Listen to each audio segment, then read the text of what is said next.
My name is Nyesha McCauley, and you're watching AccessTV.org.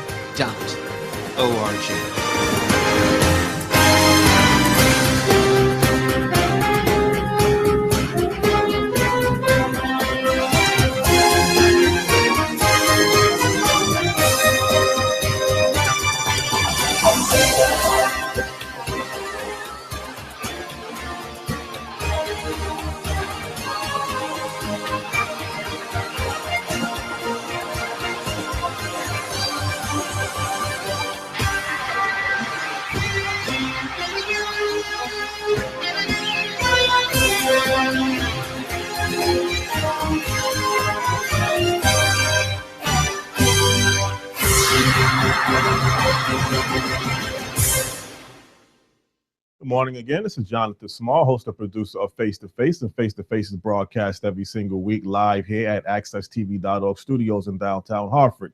And Face to Face is a show that's designed to ask my guests the hard questions and give you, the viewers, the answers and information that you deserve to know. This morning on Face to Face, I have a returning guest, but for the first time, a guest on Face to Face. He was a guest previously a couple of times on All About You. He is the president and CEO of a very high-ranking organization, agency here in Connecticut. My guest this morning on Face to Face is the president and CEO of the Connecticut Business Industry Association, no other than Joe Brennan. Good morning, Joe. How you doing? Good morning, Jonathan. Thanks for having me on. Okay, I'm glad to have you on. First-time guest for Face to Face. First-time guest for the new year, 2016. Joe, recently there's been, I guess, a lot of talk about the decision where General Electric is going to decide to remain in Connecticut or move their headquarters elsewhere. They were supposed to make a decision actually last month, which they had delayed. They're supposed to obviously be making a decision this month. Currently, where does things stand, in your opinion, with General Electric? Well, I think they're taking the decision very, very seriously, Jonathan. They did make a really strong statement last June when the budget was adopted, saying that this is not the environment in which they wanted to have their headquarters. They did a full search. They appointed a committee to do a search. They looked at a lot of different areas. They really did a lot of due diligence. And then when it got closer to December, I think they still hadn't made up their mind exactly what they wanted to do. Plus, the legislature came back in special session in December and made some changes to some of the tax policies that GE was concerned about. And I know the governor has spent a lot of time talking to GE about transportation, about workforce development, other issues. So I think they're really, they just hadn't made up their mind by the end of December. So they said they'll make the decision in January. And the expectation is that they will make a decision sometime this month. I probably say I'm a little more hopeful now than I might have been earlier that they are going to stay in Connecticut. I don't know that at all. Okay. They've done a good job of keeping it pretty close to the vest and not, sharing their thought process here. But the fact that they're taking some more time, the fact that they did want to wait and see what the legislature did last month in special session, I'm taking those things all as good signs, and hopefully they'll make the decision to stay here.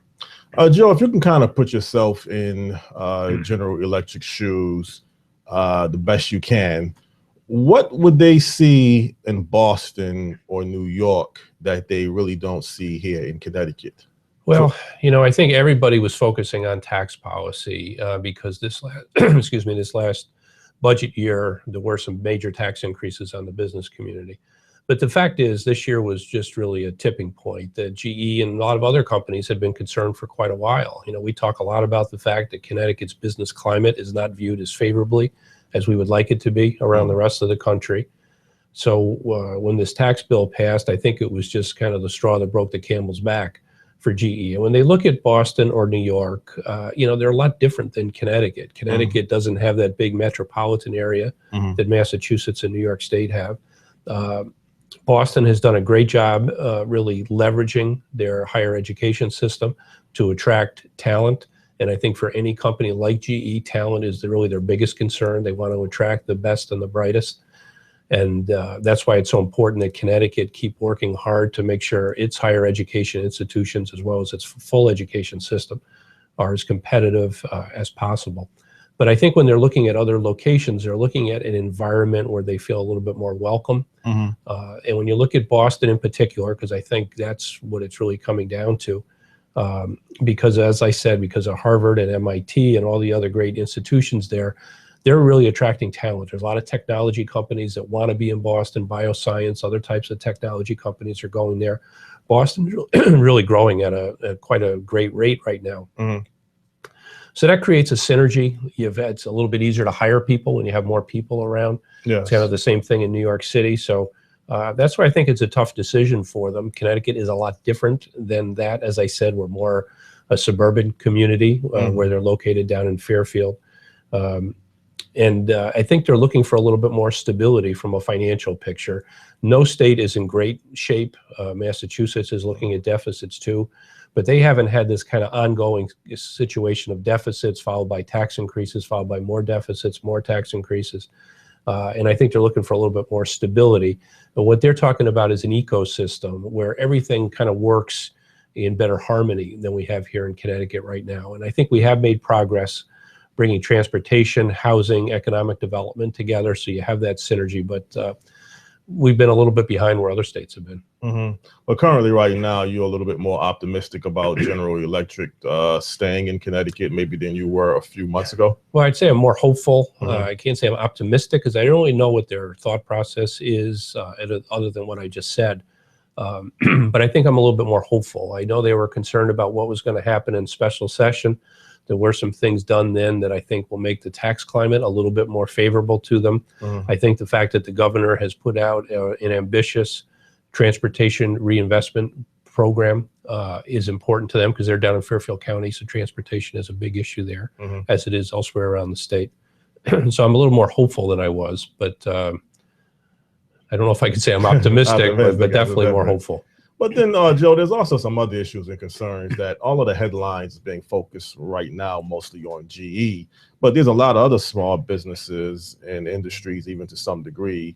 And, you know, with the Connecticut Business Industry Association representing 10,000 businesses and industries, maybe we're not hearing what the concerns are through the media of the other small businesses that have some issues here in our state. Yeah, I mean, companies across the board, whether they're small, mid-size, or larger, just to go to the larger companies for a second, you're right. A lot of the attention has been on GE, but they weren't the only company that made a strong statement last year. The Aetna did, Stanley Black & Decker, Boehringer Ingelheim down in Ridgefield and Danbury.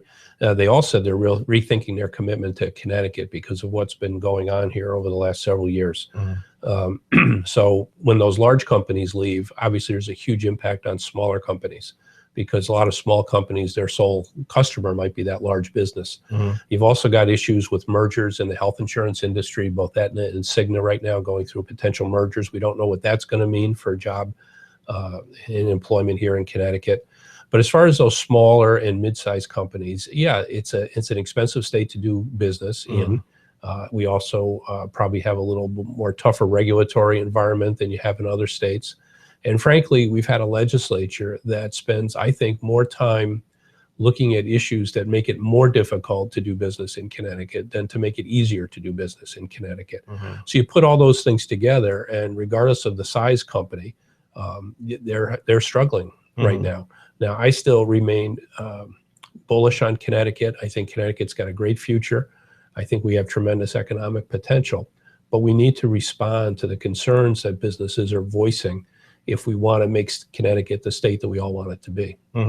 Joe, do you see a list of other businesses and companies looking to relocate in Connecticut? Yeah, I mean, the governor has been successful in bringing companies into Connecticut. You know, we would like to see that happen more because we're a great state to do business in rather than because they're getting large incentives to come here. Yes. But that's the world in which we live. Other states spend a lot of money trying to entice Connecticut companies to move elsewhere. So we have to be in that game. But yeah, it's a constant churning in the environment, or in the economy, I should say, where companies are starting up, other companies are closing down. Some companies are moving in, some companies are moving out.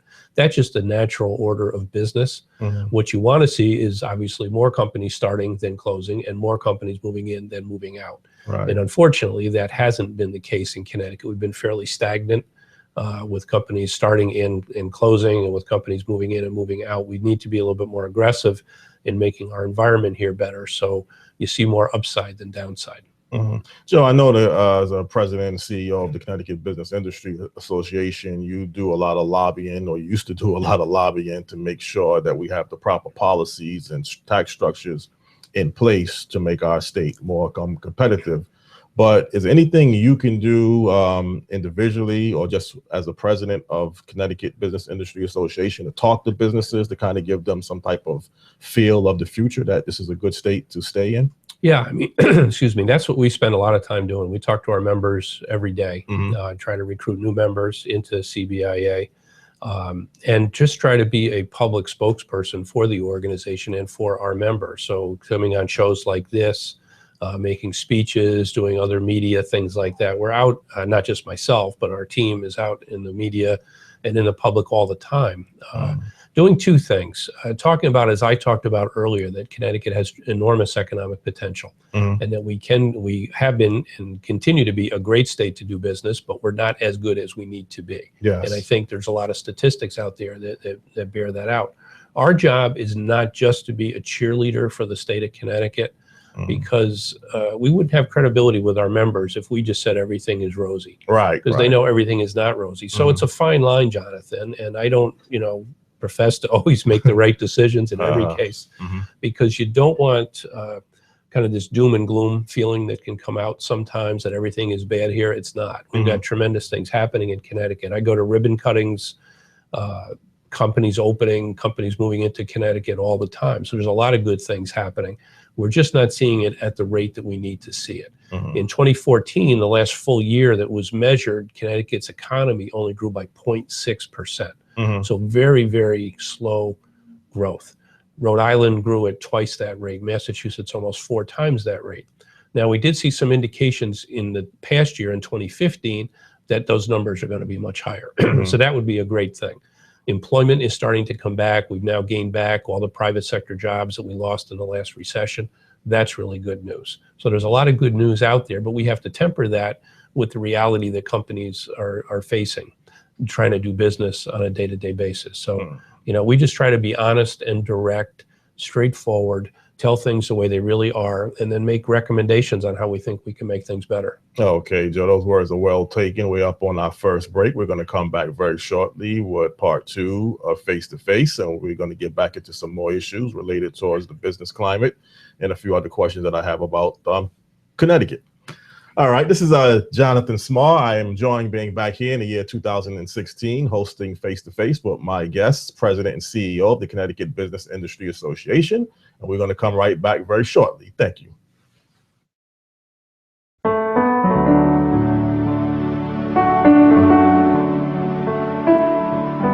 Black History Month. We pause to acknowledge and appreciate contributions enriching our cultural and intellectual fabric. Keep it coming. We are the members of the J. Boston Dance Theater, and we celebrate Black history 365 days of the year.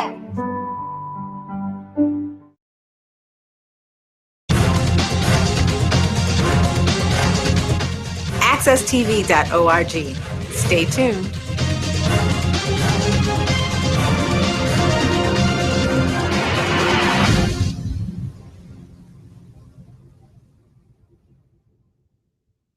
Again, this is Jonathan Small. I am enjoying hosting Face to Face this morning with my guest, President and CEO of Connecticut Business Industry Association, Joe Brennan. Joe, I guess a couple of weeks ago, or maybe even last week, I was reading about an article in the local paper about Connecticut being one of only 7 states that has lost population over the past year. Is that a troublesome sign when you hear a report like that, in your opinion?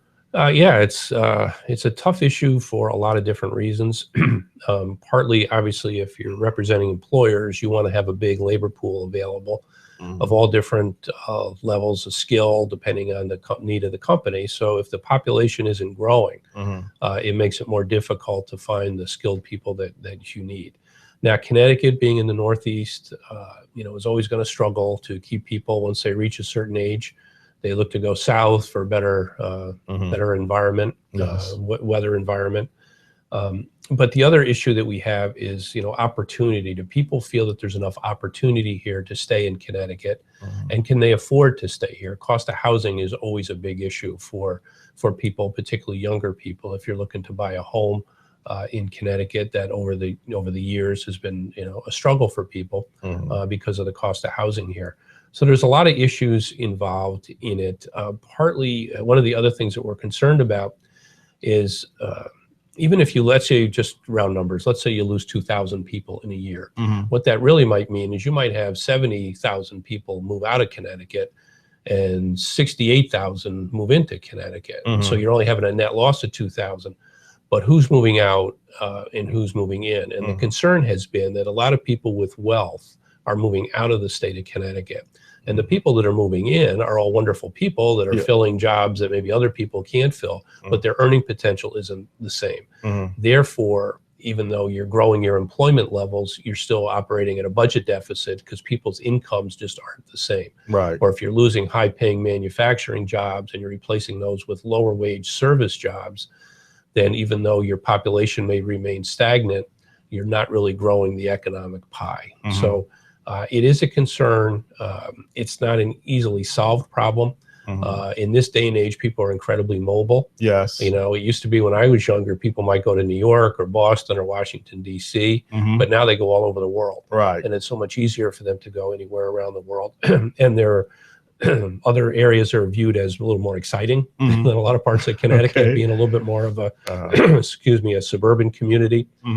So that issue around population growth is really, really critical. That's why education is so important, to make sure that we attract people because of our great education system. But it's also critical that we have a growing economy, because that gives opportunity to people. People want to go where they feel there's opportunity for them to advance. And if you're not growing your economy, then there's just not enough jobs available. So all these things have to work in harmony. And I think we're getting our hands around that a little bit better than we have in the past.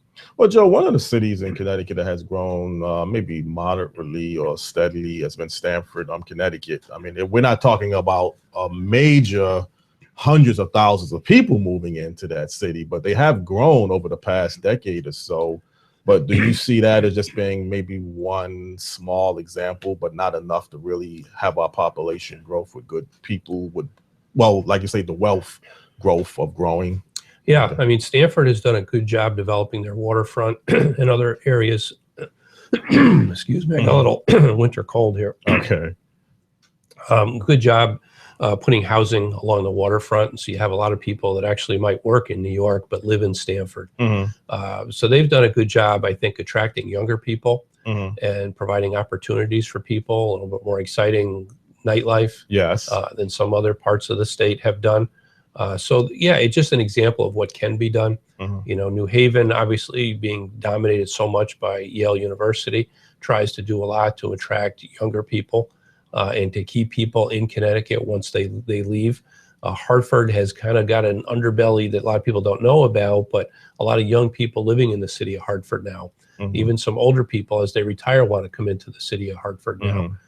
So I think we've got great opportunity here. We just have to figure out how we can accelerate that growth. How can we make it easier for people to live in the city by trying to keep property taxes in line? How can we make it easier for smaller businesses to open up in a city like Hartford or New Haven? There are a lot of entrepreneurs in Connecticut that are looking to start businesses here. We have a lot of venture capital in Connecticut, but a lot of times that venture capital ends up being spent elsewhere. Or they're telling Connecticut individuals that want to start a business who will fund your operation, but you got to go to Brooklyn or you got to go to Cambridge. We've got to make Connecticut that environment where people recognize that this is the place that you want to be. I think being between New York and Boston can be tough sometimes because those cities are so attractive, but it can also be a tremendous benefit to us because we have all the access to Boston and New York and the capital there and the human capital there. But we can do it in an area where it's a little bit, could be a little bit easier to get around than in the congestion of the big cities, a little bit more attractive to people once they have families and maybe don't want to live in the city. So we've got great opportunity here, as I keep saying. But unfortunately, we've keep putting barriers in front of us sometimes through policy choices that we make. Well, Joe, I know people alone don't make a decision just because they want to be close to a major metro area like Boston or New York, but they do take that into consideration, just like they would take the climate. I mean, sometimes a few cases people might just say they want to leave a cold part of the country and go to a warmer climate, but usually that's kind of comparing a few other areas and they're putting everything together towards a major decision.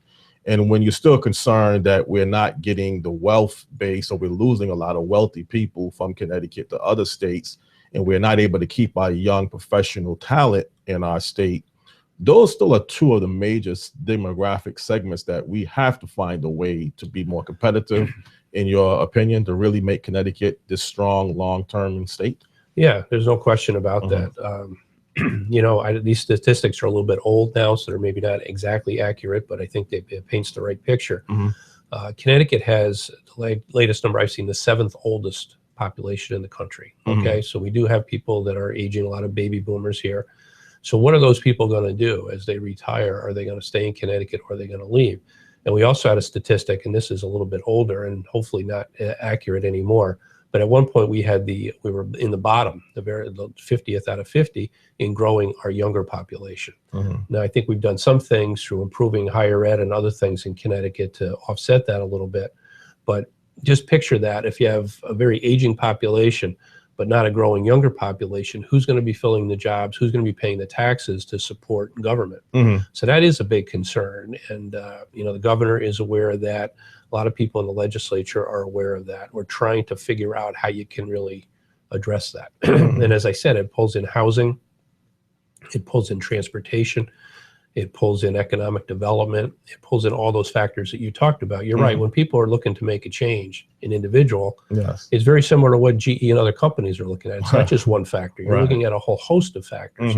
Where do you think you're going to have the best opportunities? Where do you think you're going to be most comfortable? Most welcome?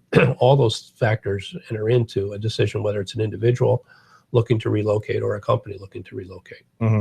Well, has Connecticut changed over the past 50 years? Because it used to be a time we was one of the considerable states that people looked at throughout the entire country.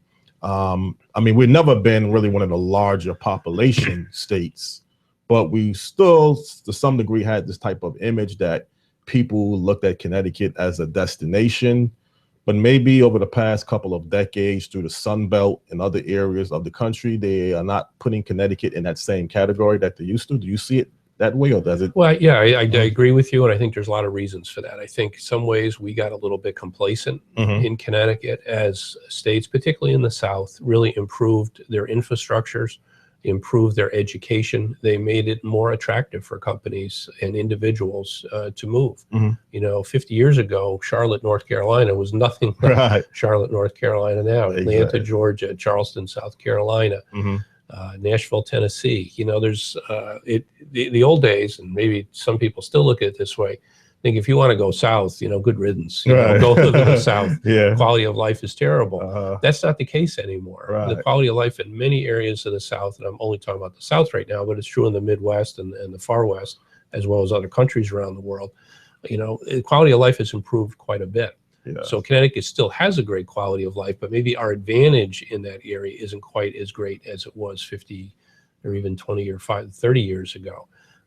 And frankly, you know, and I'll get in trouble for saying this, but I think at the state government level, we've tried so hard to make every job the perfect job that we're driving some jobs out of Connecticut. And when I say that, I mean we have more mandates on our health insurance policies than most other states. We tax more things than many other states. We have more mandates on employers than many other states. So just trying to be more progressive than other states, that's fine to a degree.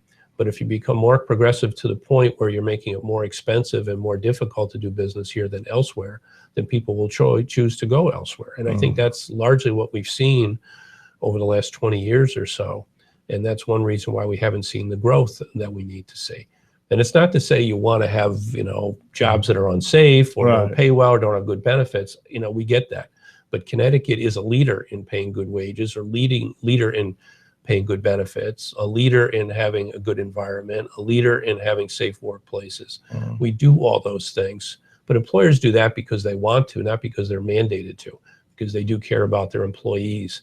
and they do care about their communities.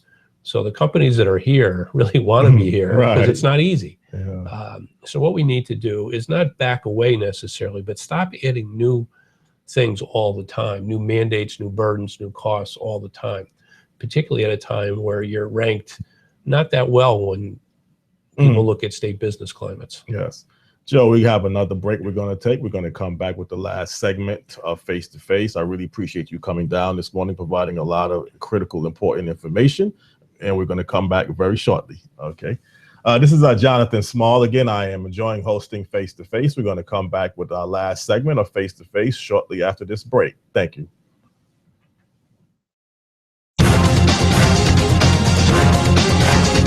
AccessTV.org, where I-91 meets 84, Hartford's grassroots social media television network.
Morning again. This is Jonathan Small. I'm enjoying hosting Face to Face this morning with my guest, the president and CEO of the Connecticut Business Industry Association, Joe Brennan. And we're going to get back with our last segment.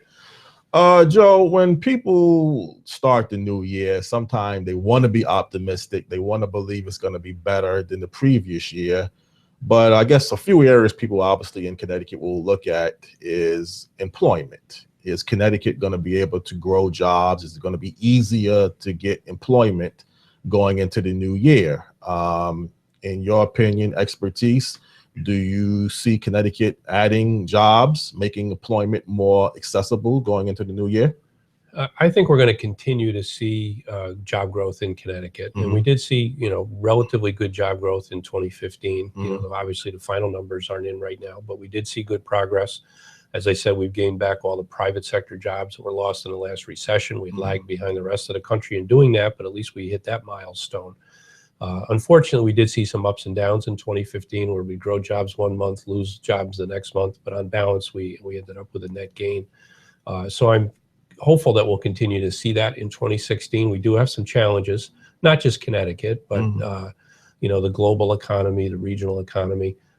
There's some concerns about Wall Street, and Wall Street's really important for Connecticut, both from an economic standpoint and also from a budgetary standpoint.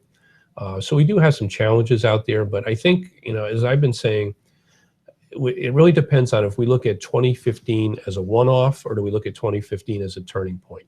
Because we did, some individual businesses that we talked about earlier, as well as CBIA, really stepped up and said, we can't do this anymore. We're killing ourselves with our fiscal policies, and we were able to go back in special session in late June and then special session in early December and make some changes. So if we look at that as a real turning point, that Connecticut is really going to work now to be more competitive. The governor has talked about being one of the most competitive states in the region, which is a good start. that if we really could continue down that path, then I think we're going to see good things in 2016. However, if we just revert back to business as usual in Connecticut, where we make it more difficult for employers to grow here and be successful here, and don't solve our fiscal problems in Connecticut, then I think we could backtrack a little bit. I'm still optimistic we're going to move forward and we're going to see a good year in 2016, but there's factors both inside Connecticut and outside Connecticut that can make that a challenge. But Joe, when you mentioned about Connecticut is adding jobs, sometimes I hear from people that the type of jobs that they're adding is not the same high-paying jobs that we lost or that we need. I mean, there's a difference, Joe, when you're talking about adding a $14 to $15 an hour job with no benefits comparable to a $30 an hour job with benefits. So what type of jobs are Connecticut? What type of jobs is Connecticut really adding when you hear that word? Yeah, when you look month to month, it's really across the board. Some months we gain manufacturing jobs, some months we lose manufacturing jobs. Some months the growth is in tourism and things like that. And then you see losses in insurance and financial services. So it's really been kind of bouncing all over the place. Because of the meltdown on Wall Street back in 2007 to 2009, we really did have a change to the financial services industry in Connecticut, and that remains. So that industry still has some challenges. But when you talk about good paying jobs, there's a lot of higher paying jobs with benefits, particularly in advanced manufacturing, that are open right now. It's the difficulty is matching people with skills up with the available jobs. Some manufacturers have moved more of their production back to Connecticut from overseas. I was just at a ribbon cutting in East Hartford not too long ago, where a company expanded their operations in East Hartford and moved back some machinery and some jobs that had been put in Mexico. And you see that all the time. You also see, we're starting to see the beginnings finally of a ramp up in commercial aircraft engine manufacturing led by Pratt & Whitney. But Pratt & Whitney has hundreds of suppliers here in Connecticut, smaller companies that do good manufacturing work, that have good high paying jobs with benefits, but a lot of times they struggle to find the people they need. So it's really a combination of matching up the skills with the jobs that are open. But if you look globally, you're right. The concern is that a lot of the jobs that we're seeing are lower paying service jobs instead of higher paying jobs in industries like advanced manufacturing, insurance, and financial services. Well, Joe, I know the Connecticut Business Industry Association has an economic component too that you address educational. Excuse me, you have an educational component that you address educational issues. We're not in the era where the factories or the companies will take you out of high school and train you on the job. So these unfilled positions that you're talking about require some post-secondary education. Connecticut has been ranked as one of the best states dealing with our educational attainment and skilled workforce. But what's causing the problems that we're not getting people properly educated to fill these jobs? Well, if you just look at advanced manufacturing, which I talked about a couple seconds ago, a lot of it is just attracting people. People think of manufacturing jobs still as kind of dirty jobs where it's not going to be sustained over a period of time because your job's going to end up going to China or India. And that's not really the case anymore. These jobs are more stable because we do have growing business in producing nuclear submarines and producing commercial and military aircraft engines and helicopters and other things. So there are good jobs in manufacturing, but trying to attract young people into those fields is just difficult. And you're right, you do need different skills than you needed years ago, but we also have kids coming out of the technical high school system that are getting good jobs. We have other kids that are coming out of high school getting at least internships with different companies. We work with the Academy of Engineering and Green Technology at Hartford High School, and we place high school kids with internships with architectural firms, engineering firms, manufacturing companies. So there are opportunities out there. It's just alerting people to these good jobs and getting them to understand that they are different than manufacturing jobs might have been 30 or 40 years ago, that they're cleaner jobs, you're using computers largely, you're using your brain as much as your hands, and that they're jobs that can be sustained in Connecticut and in the United States, and it's not just working temporarily till a job moves overseas. Well, I don't think that's something that your public school systems or your educational I guess your school systems in general will have to obviously be on top of, because when I was going to school, we had the shop classes in our junior high school level that kind of gave you some exposure to what you wanted to do. And at the time you went into high school, you had some idea with your guidance counselor what type of career path that you would like to take.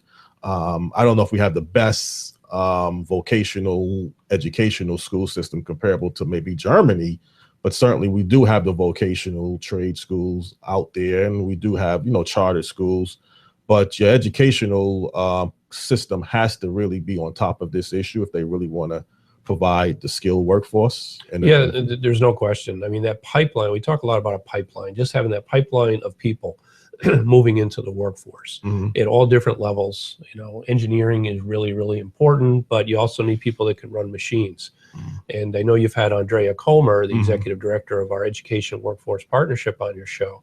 And that's what she spends her time doing, working with school systems, working with other policy makers in Connecticut to understand the importance of that pipeline and to work with them to make sure that we have the education policies and the curriculum in schools and also the training programs so we can match up people better than we have. We've made improvements in this area. When I first started at CBIA, we had dozens and dozens of workforce development or job training programs scattered all over the state of Connecticut. We're trying to do a better job of coordinating those efforts and tying them in not only to the technical high schools, but also to the community colleges where a lot of this work is being done. We've got 4 manufacturing operations now at community colleges. You've got others like in Manchester that hasn't been kind of designated by the state, but is also doing things around manufacturing.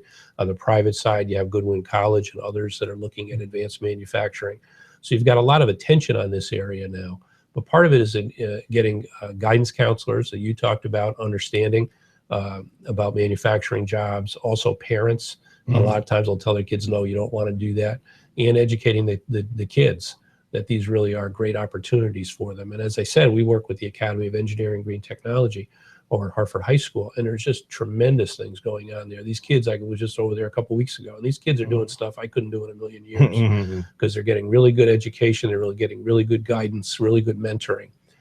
So if we can kind of replicate those successful programs around the rest of the state of Connecticut, I think we'll be much better off. Plus, Joe, we also have to always keep in mind people who need retraining too. I hate when people give people the impression that, if you make a mistake in your younger years, it's almost too late as you get older. I think retraining our adults, our human capital, has to also be part of the priority, because people are, in some cases, maybe retiring younger today, but some people want to work older too.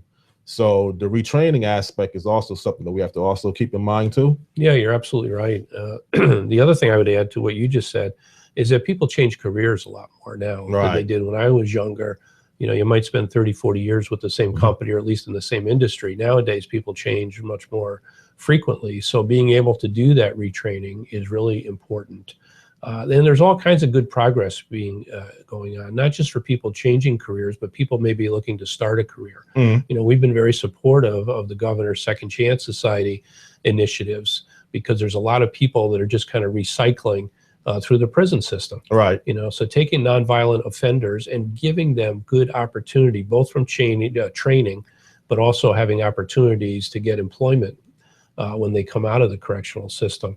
I mean, that has benefits in a lot of ways. Obviously, it helps those individuals to start taking care of themselves and making a good income and not going back into the prison system, but also saves the state of Connecticut an awful lot of tax money, because it's very expensive to incarcerate people.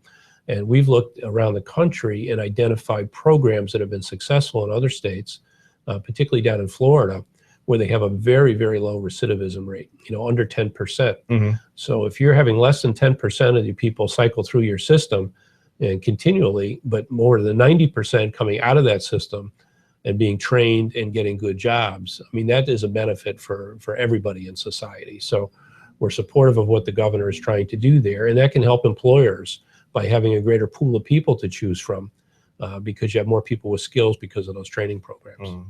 Well, Joe, unfortunately, we're out of time. But I just want to add one last piece to what you just mentioned about the second chance, because I've been hearing that a lot. And I think it's very important that we give a lot of people a second chance. But I would like at some point to make sure we're giving people a first chance too. Are we having a system that's set up to have people have second chances? We all at times make mistakes in life and regret things that we do, but we got to make sure people are getting the proper first chance before you decide, if you make a mistake, that you need a second chance. And where do we stand at on the first chance level? Well, I think almost everything we do goes into that first chance, from preschool, having more kids get preschool education, and then making sure our, preschool through secondary education is world class, and then higher education is world class, and our job training programs are world class. All those things have to work very efficiently if you're going to provide people with opportunities. But on the other hand, you need that growing, vibrant economy that will provide opportunities. So frankly, I don't think Connecticut has always done the best job marrying all these things together, but we've kind of recognized that and are doing things to address it now and trying to give people that first chance. And then hopefully if they get a good first chance, they don't need that second chance. Exactly. Is there anything else you would like to say before we end this program? If you have anything else that you feel is important to say to people out there? Just to your viewers, everybody has to contribute to the success of Connecticut. So, what we always tell people is, speak up and speak out. Talk to your elected representatives. Make sure you're being represented well. And the more people that are involved in the system, both voting and communicating with legislators, the better off we all are. So, speak up and speak out. Contact us at CBIA. We'd be happy to talk to you about issues. Because if we're not all in this together, we're going to fail. And if we are all in this together, I think we're going to succeed. Joe, those words were well taken. It was a pleasure having you come down, being my first guest on Face to Face for the year of 2016. Look forward to working with other members of the Connecticut Business Industry Association. You have a tremendous staff that's always been very helpful to me in this network, and I appreciate the work that y'all have been doing. Well, it's my pleasure, Jonathan. Thank you, and have a great 2016. All right. Thank you, too. All right. Okay, this is Jonathan Small. I just enjoyed hosting Face to Face with my guest, the president and CEO of the Connecticut Business Industry Association, Joe Brennan, and he did a tremendous job providing a lot of important information here this morning. I'm going to be doing, I guess, all about you this upcoming Thursday at 10 o'clock a.m. So for people out there, don't tune in on Wednesday if you're looking for a live show. Of course, you can always watch many of the shows on demand, but this upcoming Thursday, I will be doing All About You at 10 o'clock a.m. And that's going to be my new time and schedule for All About You. And there's a lot of good programs you could always watch throughout the day and throughout the remaining portion of the week on accesstv.org network. We have the Producers Awards coming up January the 23rd at the Hartford Public Library at, I believe, 1:30. So feel free. It's open and free to the public. If anybody out there is interested, feel free to come on down. It's going to be tremendous, this upcoming second Producers Awards. And again, to people out there, until I see you again, hopefully this upcoming Thursday, have a very peaceful day. Thank you.